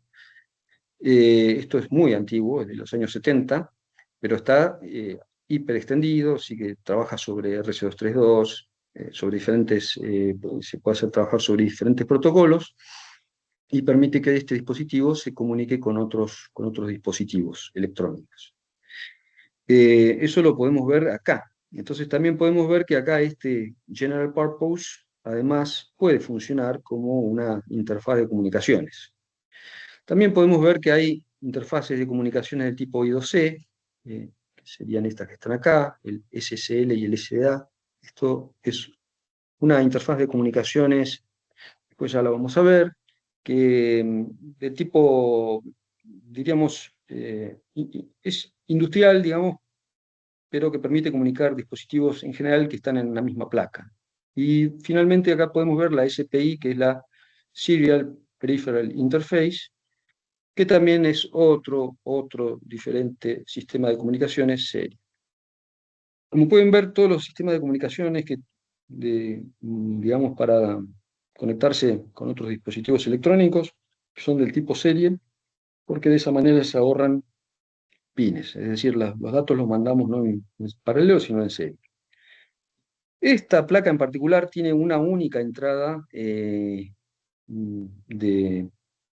tensión analógica, que es esta que está allá, acá, la ADC0, A0 que está acá.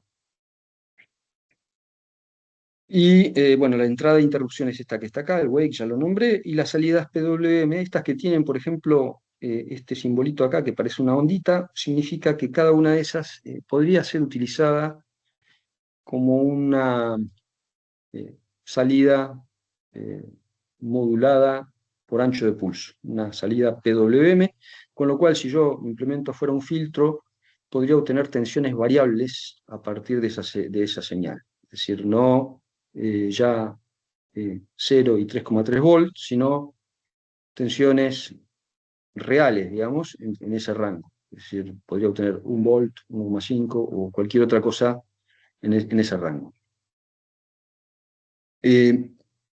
Quisiera saber si se me está escuchando, porque yo no me veo acá, estoy viendo la presentación.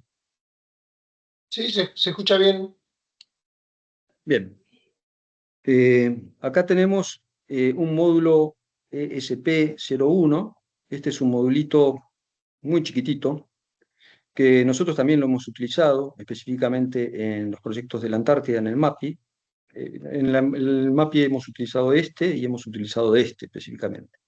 Acá lo que pueden ver es que tenemos ahí otra vez nuestro SOC.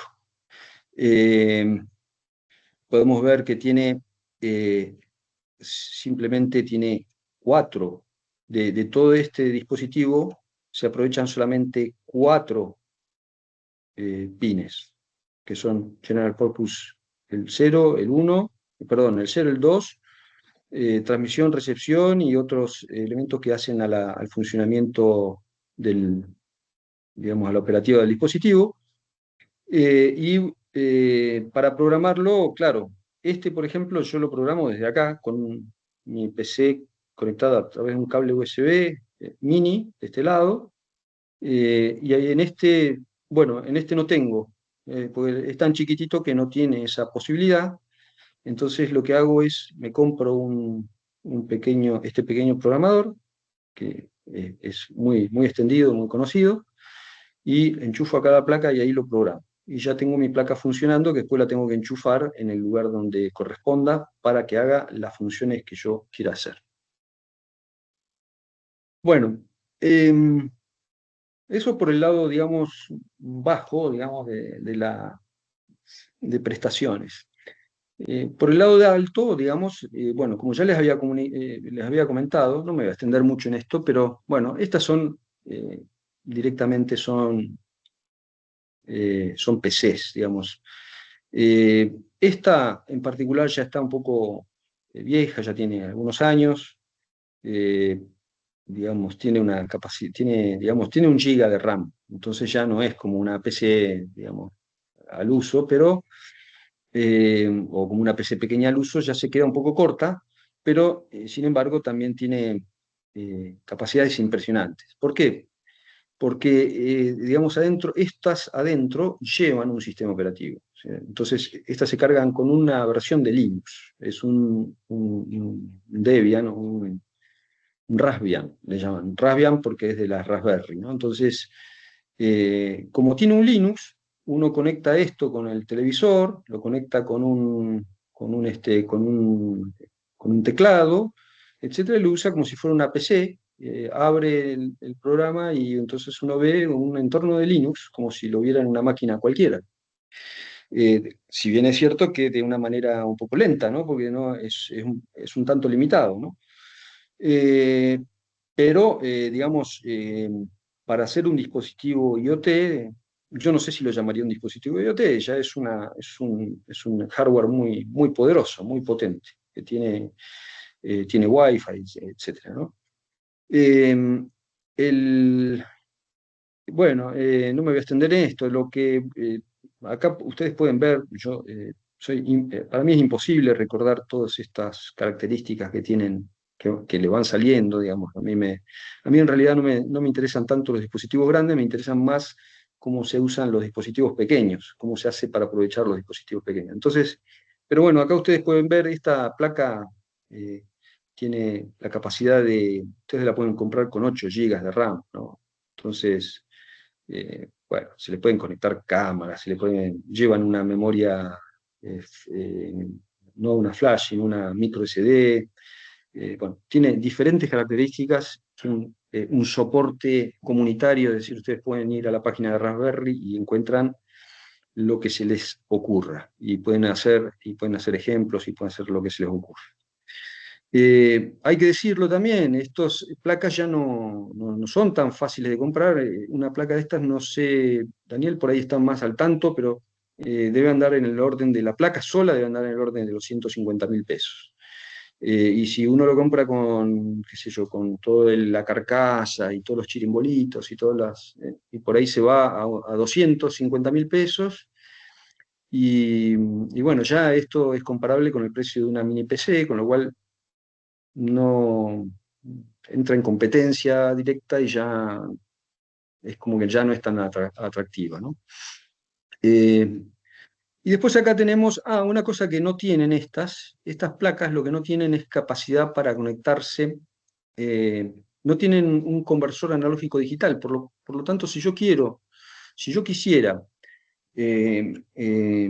medir una señal variable, continuamente variable, entre, por ejemplo, 0 y 3,3 volts, no recuerdo bien, o 0 y 5 volts, hay que ver la especificación. Eh, Necesito ponerle, de alguna manera, un conversor analógico digital, que por supuesto es posible así hacerlo, ¿no? Después ya vamos a ver cómo. Eh, a diferencia de estas otras, de esta en particular, que tiene, por ejemplo, ese conversor analógico digital, o una placa del tipo SP32, que sería esta que está acá. Bueno, digamos, esta es la variante LoRa, ¿no? Pero digamos que vienen con muchos conversores, no recuerdo la cantidad, pero del orden de 8 conversores, o 8 entradas, al menos 8 entradas para conversores analógicos digitales. Todas esas cosas hay que tenerlas en cuenta a la hora de elegir el dispositivo. Bien, esto es una Raspberry Pico, bueno, que tampoco me quiero extender mucho. Bueno, parece que tenemos con Wi-Fi, sin Wi-Fi. Esta sí ya viene con un conversor con creo que viene con tres entradas de conversión analógica digital. Por lo tanto, si quiero usar una Raspberry, podría usar una Pico. Esto es comparable a una SP32. prácticamente comparable a una SP32, aunque bueno, tiene un poco menos de memoria RAM. Creo que la SP32 tiene el doble, no recuerdo bien, pero es un dual core y es una RM de Cortex, del segmento M, ¿no? M0. Esto es un procesador probablemente increíble, ¿no? Bueno, esto es una descripción de lo que es el header, ¿no? La Raspberry tiene algo muy interesante, como tenían los Arduino el Arduino Uno, que es que yo tengo todos los señales, las tengo disponibles en un bus. Esto que está acá es un conector que me proporciona todas las entradas, salidas, señales, etcétera, en un único conector. Esto no es una idea original, esto viene de las PC-104 de los años 90, son PCs industriales que justamente permitían hacer lo que se llama el estacado, ¿no? Uno ponía una placa arriba de otra, comunicándose todas ellas a través de un stack de conectores, es decir, una pila de conectores, uno arriba del otro. Entonces, por ejemplo, si esta placa no tiene determinada capacidad, bueno, yo podría eventualmente poner una placa por encima que se pueda enchufar en este enchufe que está acá, el header de 40 pines, y agregarle esa capacidad. Por ejemplo, acá, esto es un poco chancho, digamos, pero es un ejemplo de cómo uno haría un prototipo en una Raspberry. Tiene el header de 40 pines, entonces acá conecta, enchufa una placa de desarrollo de estas de perfboard, placas perforadas, y le agrega eh, diferente electrónica que uno necesite. Yo, por ejemplo, acá, esto que está acá esto es un conversor analógico digital, ¿eh? Un MSP 3008, que permite que esta placa lea, por ejemplo, ciertos valores de corriente que van a venir por unos cables, que de otra manera la Raspberry no lo podría hacer.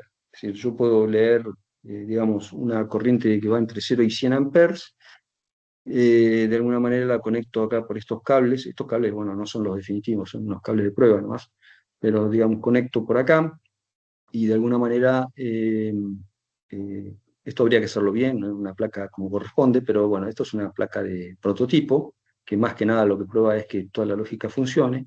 Y bueno, y puedo tener un sistema de conformación de señales, amplificadores operacionales, alguna fuente auxiliar, etcétera, y directamente lo enchufo arriba del stack, del header, ¿no? Bueno, ¿qué son los GPIOs? Bueno, los GPIOs son entradas-salidas bidireccionales, bueno, no invertidas, o bueno, habría que ver si son no invertidas o si son invertidas. Triestado, el triestado significa que tienen tres estados, como la palabra indica. Pueden ser unos ceros o alta impedancia, que sería un estado indefinido, cuando está, digamos, escuchando, por así decirlo, ¿no? Entonces, eh, pueden multiplexar otras funciones, como interfaces del tipo I2C, ¿no? Lo que hablamos antes, el Inter-IC, es decir, Interchips, Integrated Circuits, es un estándar, o el Inter-IC Sound, que es el I2S, o el WART, Universal Asynchronous Receiver Transmitter, que era lo que les había mencionado previamente. Y el PWM, salidas digitales, a partir de las salidas digitales yo puedo construir una señal analógica, simplemente variando el ancho de los pulsos con los cuales yo salgo por las salidas. Y filtrándolo, obviamente. Bueno, y cosas como, bueno, no me voy a meter, infrared control, ¿no? Perdón, Esto Leo, es quedan lo 15 que se... minutos, era para avisarte nomás. Bueno, esto acá tenemos, esto es lo que sería una GPIO, vamos a pasarlo rápido. Una GPIO es un sistema bastante complicado. Tiene entradas, las entradas van por este lado, y tienen salidas que van por este otro lado.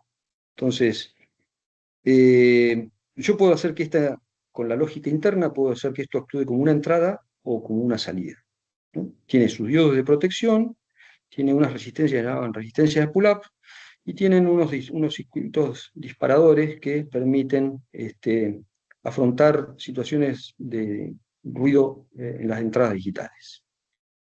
Este es un disparador Smith, no me voy a detener en esto, pero bueno, simplemente lo que hace esto es que si yo tuviera una entrada digital, una entrada que viene llena de ruido, y yo pusiera un umbral, yo obtendría una señal digital de este tipo.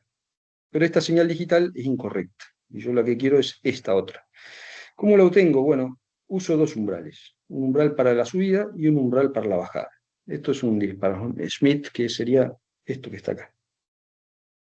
Esto sí es más interesante. Esto es un conversor analógico digital, que lo que permite es medir señales analógicas, como ya habíamos dicho. El proceso de conversión analógico digital tiene dos fases, digamos. Uno que hace el muestreo y la retención, entra por acá la señal y se retiene, y luego la cuantificación y codificación, que sería salir por este lado. Entonces, una señal que entre acá en este rango, en este escalón, por ejemplo, desde acá hasta acá, que entrara por acá, va a ser cuantificada como un valor 010, que sería un 2, en un conversor analógico digital que tuviera simplemente 3 bits. La 8266 tiene 10 bits. El 10 bits, el conversor de 10 bits, permite cuantificar 2 a la 10 niveles, que son 1024 niveles. Entonces, cuanto más bits yo tengo, mejor resolución tengo. Mejor resolución. Estos pasos, los escalones estos, pueden ser más cortitos. Bueno, vamos a dejarlo ahí. Esto es un conversor analógico digital de aproximaciones sucesivas. Simplemente decir que es el que utiliza el 8266. Esto también es un sistema muy interesante, porque utiliza, en vez de usar, acá habría que poner varios comparadores en cada uno de los niveles para poder comparar. Acá utiliza un solo comparador y un sistema de conversión digital analógico, es decir, al revés, convierte un número digital en un valor analógico, y lo compara, y después por un sistema de tira y pegue, partiendo las diferencias, lo que se llama un algoritmo de búsqueda binaria, en un tiempo muy corto, en un tiempo muy, muy razonable, alcanza a obtener el valor cuantificado para poder medir. Esta es la interfaz de comunicaciones serie, SPI. Bueno, no sé si conviene meterse mucho en esto. Tiene un modo de comunicación full duplex. Full duplex significa que yo puedo transmitir y recibir. Acá hay varios dispositivos conectados en paralelo, aunque el sistema de serie está en paralelo. El maestro lo direcciona al esclavo, y permite que el esclavo designado conteste con una palabra digital que se envía por un cable serie. Esta es la interfaz de comunicaciones I2C. La I2C se ahorra algunos cables, entonces tiene una comunicación semiduplex. La duplex significa que yo puedo comunicarme en dos sentidos al mismo tiempo. Y semiduplex significa que yo me puedo comunicar en los dos sentidos, máster-esclavo y esclavo-máster, pero no al mismo tiempo, sino cada uno a su turno, ¿no? Y esta es la interfaz de comunicaciones WART, que vienen de los microprocesadores de la década del 70, que tiene una particularidad, es que se sincroniza solo, es decir, no hay que mandarle la señal de reloj para poder entenderse. Bueno, casos de uso. Yo acá seleccioné algunos casos de uso: monitoreo de variables ambientales, control de riego inteligente, trazabilidad y logística de cultivos, monitoreo de ganado y cercas virtuales, detección de plagas y enfermedades, y gestión de instalaciones rurales. Entonces, por cada uno de estos, hicimos una pequeña selección, digamos, de esos dispositivos que nosotros quisiéramos utilizar. Por ejemplo, si yo voy a monitorear variables ambientales, tener algo así como una estación meteorológica, es probable que yo quisiera medir, por ejemplo, temperatura, humedad, radiación. Iba a necesitar, si no tengo sensores digitales, a lo mejor necesito muchos ADCs, muchas entradas de canales analógicos digital, y una buena conectividad, porque a lo mejor la estación meteorológica está lejos, entonces con LoRa yo podría llegar desde la estación meteorológica hasta un gateway LoRa que reúna la información. Por lo tanto, el ESP32 OLED LoRa, ese que les mostré al principio, podría ser una elección adecuada. Si yo voy a usar para riego inteligente, bueno, probablemente fíjense que debería activar múltiples válvulas según la humedad del suelo y diferentes pronósticos meteorológicos o de evapotranspiración. Entonces, generalmente lo que yo intentaría hacer es que tuviera una lógica, digamos, el sistema controlara localmente, es decir, tuviera la inteligencia de control en el mismo dispositivo y lo comunicara con una nube, pero la nube no, digamos, no hiciera más que monitorizar, ¿no? Es decir, tener un registro de lo que está pasando y poder visualizarlo, ¿no? Entonces haría una lógica local y un respaldo en la nube. Lo haría con una node MSU 8266 o una SP32 que tienen Wi-Fi. Si estoy regando de manera inteligente es posible que tenga por ahí un punto Wi-Fi y si no debería usar un LoRa. Para logística y trazabilidad de cultivos usaría una Raspberry. ¿Por qué? Porque tiene capacidad de procesamiento, tiene soporte para bases de datos, tiene mucha memoria y también tiene soporte para visualización, tiene un sistema digamos, una GPU que permite esas capacidades, un gateway con una interfaz gráfica para operarios, sincronizados como servidores remotos. Si voy a usar para monitorizar ganado y cercos virtuales, por ejemplo, ganado, y bueno, necesito cobertura. Cobertura porque una vaca, a lo mejor no sé, una oveja, no sé si hay líderes de ovejas, pero digamos, una de las ovejas llevaría un dispositivo y entonces habría que comunicar ese dispositivo, que estaría a una gran distancia, con un gateway.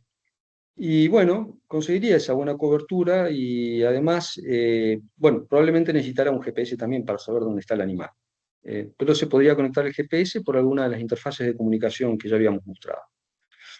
En detección de plagas y enfermedades, usaría probablemente una Raspberry, porque ahí yo lo que necesito es un procesamiento de imágenes potente o relativamente potente. Por ejemplo, podríamos analizar, yo no sé, digamos, en una aplicación muy sencilla podríamos analizar el color, ¿no? El color, digamos, en diferentes bandas de frecuencia, con una cámara adecuada, yo podría calcular una cosa que se llama el NDVI, que es un índice que permite detectar enfermedades por el color de la hoja, o podría detectar otras cosas. Hoy en día, por ejemplo, hay aplicaciones para celulares que permiten clasificar hojas.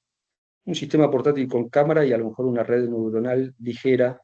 Hay sistemas como TinyML, que son, digamos, de machine learning, que permiten, se pueden meter en un dispositivo de estos. Y para gestión energética en instalaciones rurales, probablemente una Raspberry Pico. Bueno, acá un poco lo que hago es mostrar cada uno de esos en una única hoja, es decir, por ejemplo, el monitoreo de ganado y cercas virtuales, acá está el dispositivo y un poco por qué elegiría eso, cuánto es el costo, qué protocolos se utiliza, etcétera, la disponibilidad en Argentina, etcétera, etcétera, ¿no? Bueno, me está quedando toda la parte de sensores. Los sensores, bueno, son dispositivos que transforman variaciones de una magnitud en una magnitud eléctrica, ¿no? Entonces, se caracterizan por el rango, la resolución, la exactitud, la precisión, son diferentes parámetros que aparecen en los datasheets de los sensores. Este es un sensor de ultravioletas. Acá podemos ver la respuesta espectral del sensor ultravioleta y cómo responde de una manera bastante lineal la salida de tensión, el voltaje, a la intensidad de la luz ultravioleta. Los actuadores son simplemente cosas que pueden actuar sobre el ambiente, son dispositivos menos sofisticados quizás. Un relé se podría considerar un actuador, en realidad es un intermediario entre el dispositivo y el actuador. Luces, las luces actúan sobre el medio ambiente, actuadores lineales, motores paso a paso, etc. Aquí les estoy mostrando lo que es un ejemplo de un sensor de temperatura y humedad conectado a un dispositivo de estos, una noda MCU. Probablemente esta sea una SP32, porque tiene acá esto más grueso. Ustedes, como ven, tiene 3 cables. Y con esos 3 cables yo compro este dispositivo, se lo conecto a esto, que cuesta 6.000, bueno, este costará 12.000 pesos, y lo programo con una resistencia de pull-up y obtengo mi sensor IoT de temperatura. Estos los hay mejores y peores. Por ejemplo, acá tenemos uno, este es de mejor calidad, porque tiene unas especificaciones que permiten medir con mejor calidad. Estos hay sensores de gas también. Los sensores de gas, hay diferentes modelos, son sensores electroquímicos que varían una resistencia, se la calienta la resistencia, y esa resistencia varía con la presencia o no del gas que queremos sensar. Bueno, este no es tan sencillo de usar. Esto tiene gráficas logarítmicas que hay que saber leerlas para saber programarlo, y hay que saber calibrarlo. Otros sensores que se pueden usar en el mundo, digamos, agronómico, sondas enterradas, resistivas, capacitivas también. Las capacitivas sirven porque no se oxidan, no se corroen. Luxómetros, medidores de luz ambiente, luz visible, el espectro BIS, ¿no? Y el espectro UV, que ya habíamos mostrado antes. Y acá les puedo mostrar algunos sensores que son relevantes para la ingeniería agronómica. Finalmente, acá les muestro lo que es un modelo conceptual de un Edge AI. Esto se viene hablando hace ya mucho tiempo, ¿no? El Edge, inteligencia en el Edge. Edge es el borde, es decir, básicamente lo que pasa es que yo tengo acá tantos dispositivos que después tengo que mandar información al cloud y saturo estas redes de datos de manera muy poco inteligente. Entonces, la idea es poner inteligencia acá adentro, acá abajo, donde están los dispositivos. Entonces, bueno, el dispositivo se puede comunicar con un servidor o con un nodo Edge, y a través de él, ese nodo puede ejecutar funciones ya más avanzadas. Por ejemplo, puede hacer ciertas inferencias. Ya cuando empezamos a hablar de inferencias, ya empezamos a hablar de inteligencia artificial, ¿no? Entonces, hay diferentes tipos de modelos de inferencias. Podemos ejecutar árboles de decisión, redes neuronales ligeras como TinyML, lógica difusa, que está hace muchísimos años, aprendizaje federado.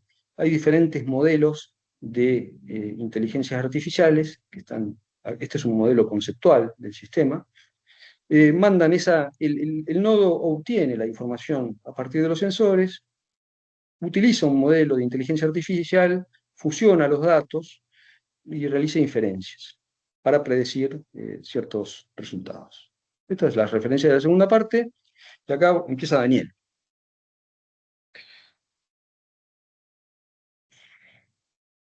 Hola, ¿se escucha? Sí. ¿Sí? ¿Me escuchan? Bueno, digamos, un poco le vamos a mostrar ahora en parte de transparencias en lo que se trabajó para el proyecto MAPI, que fue, digamos, la construcción de esos módulos hidropónicos para la producción de verduras. La parte que nos tocó trabajar a nosotros es justamente la construcción de ese mundo visual a partir de ese mundo físico que se había planteado.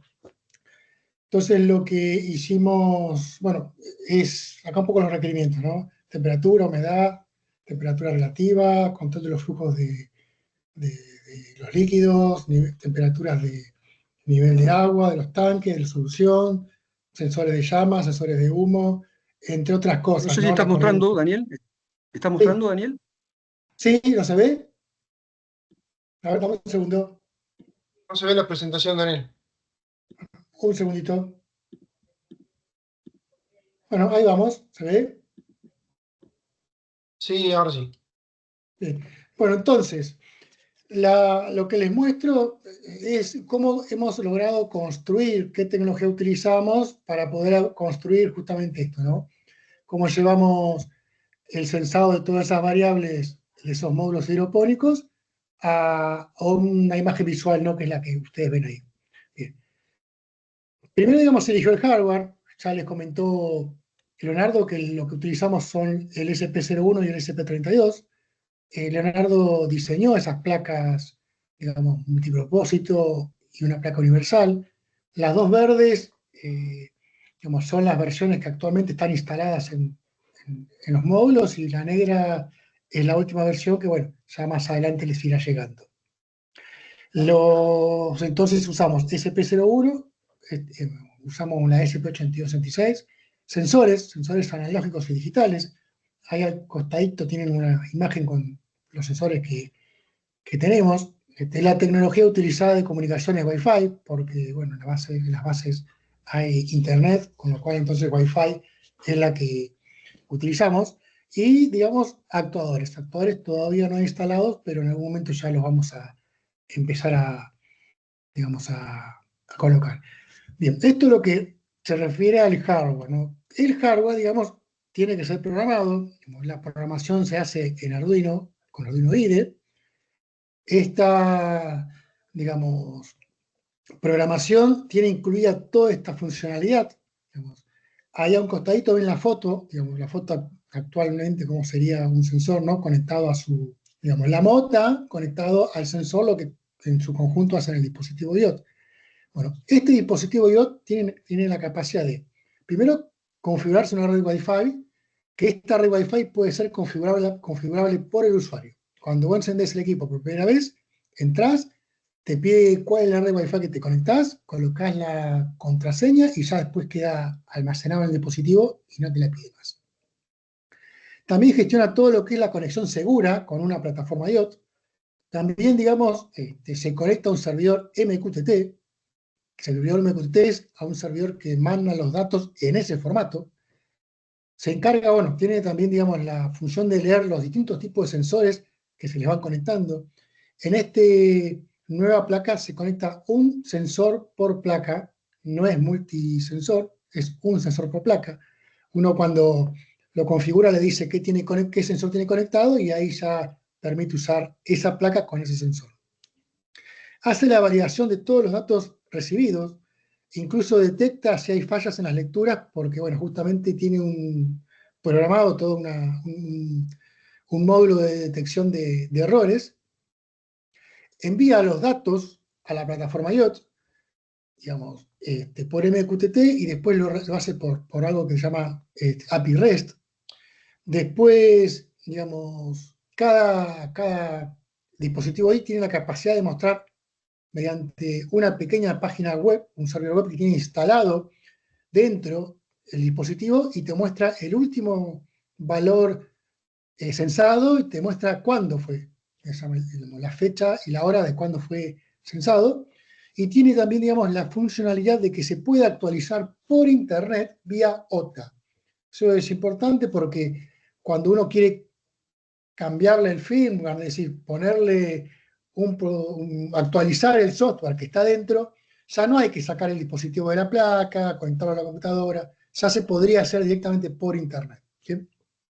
Este software lo programamos nosotros, y este software tiene, digamos, una parte la desarrollamos completamente nosotros, y hay otra parte, que es toda la parte de comunicación con la plataforma IoT. Es un módulo que ya te lo entrega el proveedor de la plataforma IoT. En nuestro caso, la plataforma IoT utilizada se llama Tinger.io. Esta plataforma a nosotros nos permite gestionar toda la infraestructura completa, todos los dispositivos, nos permite, digamos, mostrar un panel de monitoreo, que lo hacemos con Grafana, nos permite administrar toda la seguridad que requiere, digamos, la plataforma. Es bidireccional, digamos, todos los dispositivos son bidireccionales, o sea, tanto envían datos como que reciben. También nos permite esa gestión Tingher.io. Nos permite almacenar todos los datos recibidos y poder de ahí, a partir de ahí, utilizar, como les comenté, distintas plugins que digamos, nos da la posibilidad de con esos datos hacer otras cosas, ¿no? Acá les muestro la foto, digamos, una foto o una imagen de lo que es la plataforma Tingher.io. A la izquierda ven todas las características funcionales: administración de dispositivos, administrador de panel de monitoreo, data bucket de la base de datos, endpoints son las alarmas y ese tipo de cosas, access token es toda la parte de seguridad. Bueno, a través de esta página web uno puede, digamos, ingresar y, digamos, crear su propio sistema IoT, ¿no? Bueno, y por último, este es el mundo visual, o esta es la página web que ve un usuario que ingresa al sistema IoT, digamos. Bueno, acá lo trabajamos durante un largo tiempo con Jorge, hasta que, bueno, se quedó este diseño de interfaz de usuario donde se ven los distintos datos que tienen los sensores, ¿no? Bueno, se trabajó en lo que es la ubicación de los datos, en los sensores, en los colores, en las gráficas. Bueno, y esto es lo que definitivamente ve el usuario final a la hora de, digamos, ingresar a la plataforma y ver el panel, ¿no? Digamos. Bueno, digamos, le agradecemos digamos, por haberse sumado a esta charla. Bueno, cualquier duda que tengan o cualquier consulta quedamos a disposición. O sea, abrimos este espacio por si alguien quiere preguntar algo. No sé. Digamos.